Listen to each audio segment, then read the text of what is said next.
Okay. Okay mga kaisbak. May gagawin ulit tayo. Ito iba naman to. Itong gagawin natin ngayon ay para sa air curtain. Basta sa mga mall makikita yung air curtain sa tapat ng sliding door. Ngayon, iyon ang gagawa natin ng video ngayon. Meron tayong selector switch. Ang selector switch para sa auto and manual. Halimbawa, nasira yung auto, ito yung selector switch para sa auto and manual. Meron tayong contactor na maliit, saka isang relay. Isang relay, saka isang magnetic switch. Ito yung magkocontrol ng air curtain. Pag nagbukas yung sliding door, aandar yung fan. Aandar yung fan. Aandar yung fan. Pag nagbukas yung sliding door, aandar yung fan. Pag nag-close yung sliding door, mamamatay din yung air curtain or yung fan motor. Okay? Ngayon, wiring na natin. Wiring na natin.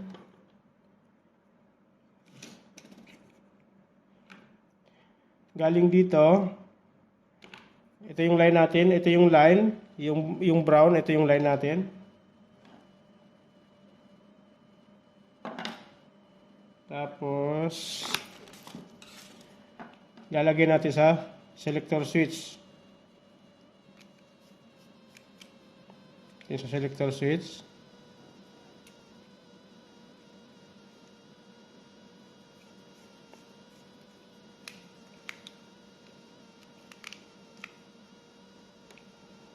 Ito sa selector switch. Tapos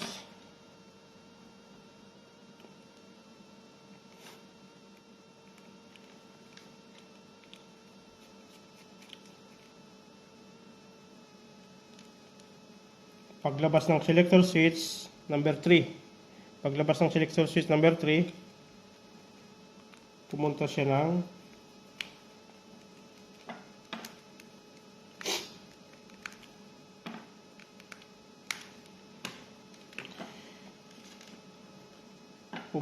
A1.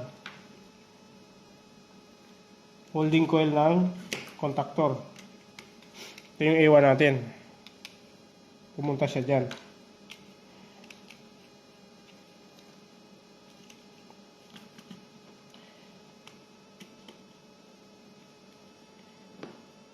Okay.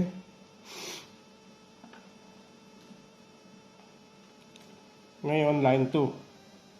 Ito yung line 2 natin. Ito yung A2. Ito yung A2 natin.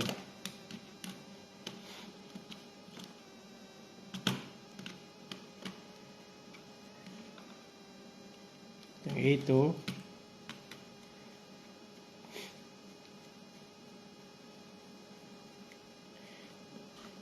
Ito mga kaisbak, wala pa tong diagram. Pero kung gusto ng diagram, gagawan ko to, ibibigay ko sa inyo. Kung sino may gusto.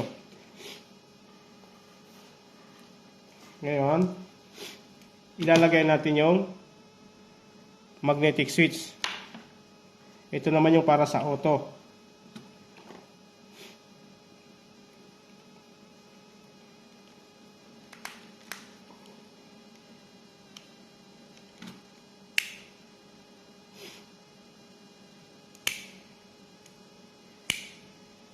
Ito yung para sa auto.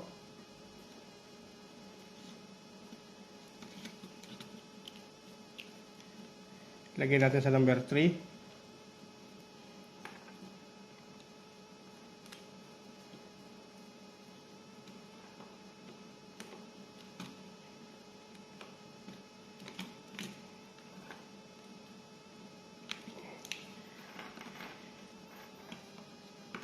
Tapos ilagay natin sa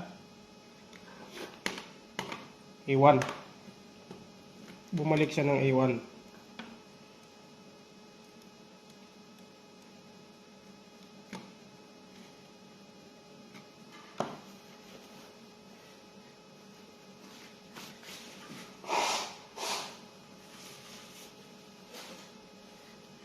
Yan. Okay na siya. Ito yung neutral. Ito yung neutral. Ito yung A1. Ito yung line. Line natin. Okay. Ngayon,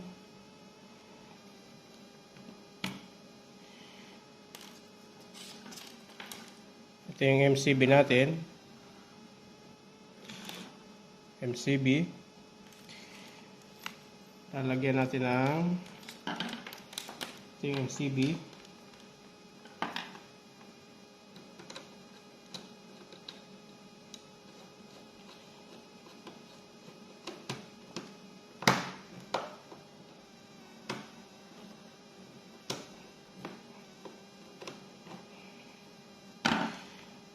Tapos ilalagay natin sa normally open. Normally open. Okay. Paglabas ng normally open ulit. Ito siya. Normally open.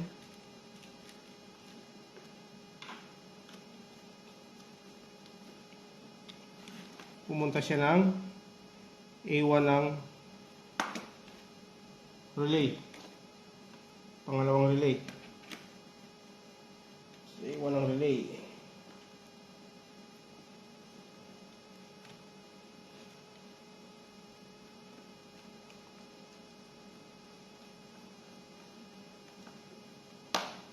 Yan siya, A1 ng relay.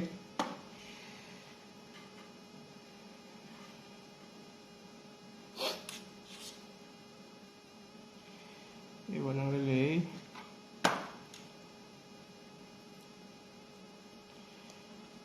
Tapos galing ng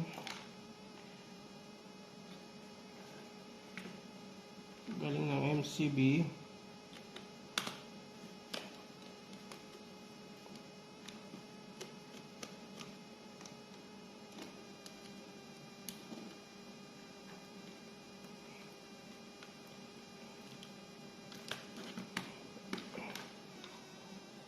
Pumunta lang normally close ng relay. Sorry. Normally close ng relay.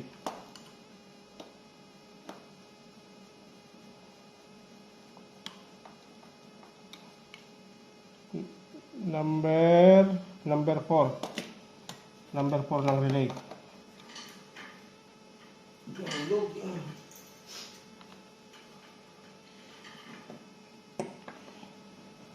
Tapos dito na siya. Ito na yung fan natin. Okay.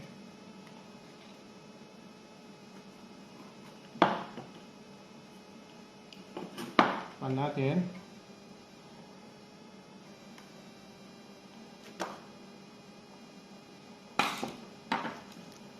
Tapos yung neutral.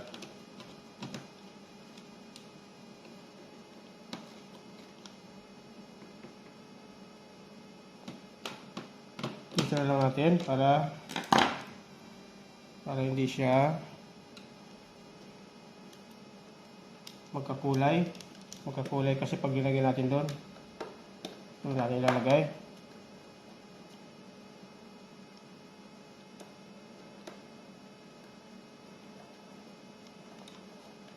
Yeah. Okay.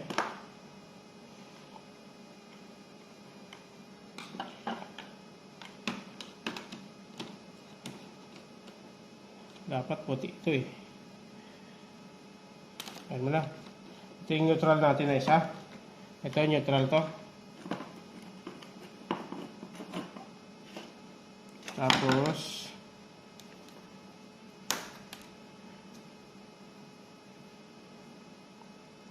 yung line 2.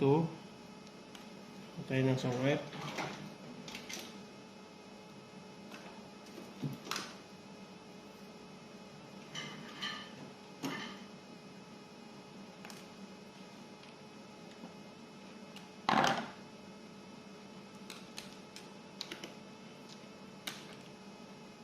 Yung A2 natin.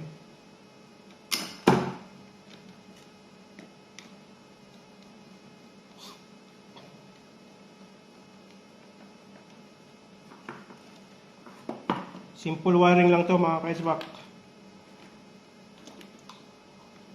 Dito natin ilalagay yung neutral. Neutral din to.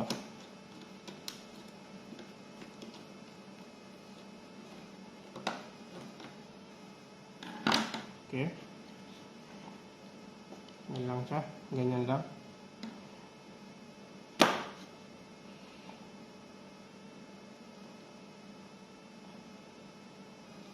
Tapos, dito siya. Okay, mga ka-SBAC. Tapos na. Ito lang, simple lang siya. Simple wiring lang siya. Ito yung air curtain natin. Ito yung kunwari air curtain natin. Air curtain. Pag nagbukas yung sliding door, aandar yung air curtain. Pag nagsara yung sliding door, magko-close yung air curtain. Mag-o-off. Okay.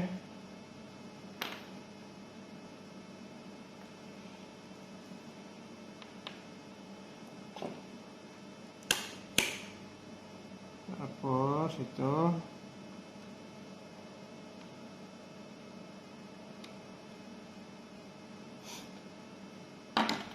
Okay. Tapos dito natin ilagay ito. Ito yung kunwari sliding door. Ito yung gumaganon. Pag nagbubukas. Okay. Ito yung limit switch natin. Magnetic switch. Ito yung magnetic switch natin. Yan. Okay. On na natin. On natin. Lagyan natin ng ano. Lagyan mo natin pala ng indicator. Ito neutral to. Yung puti ay neutral. Lagyan natin ng indicator para makita natin na gumagana.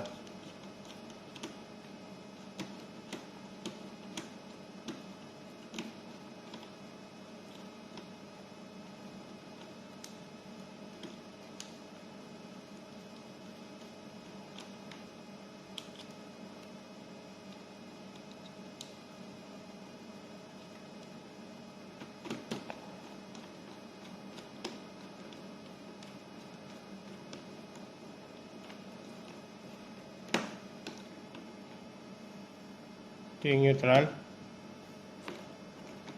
Neutral. Tapos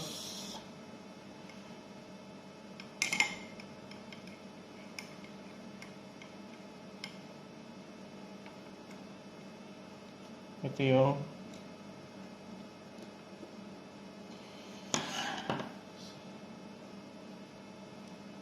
yung sa curtain.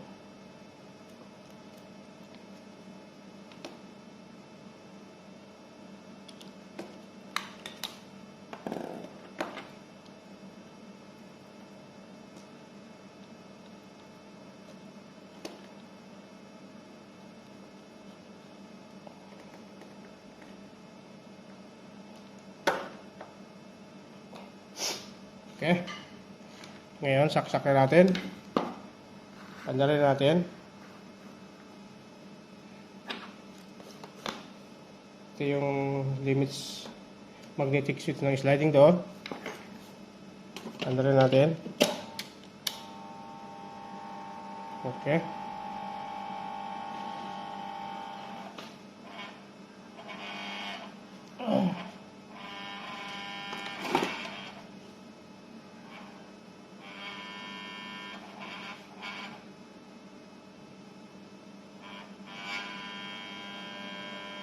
Lang. Bakit kaya ito maingay?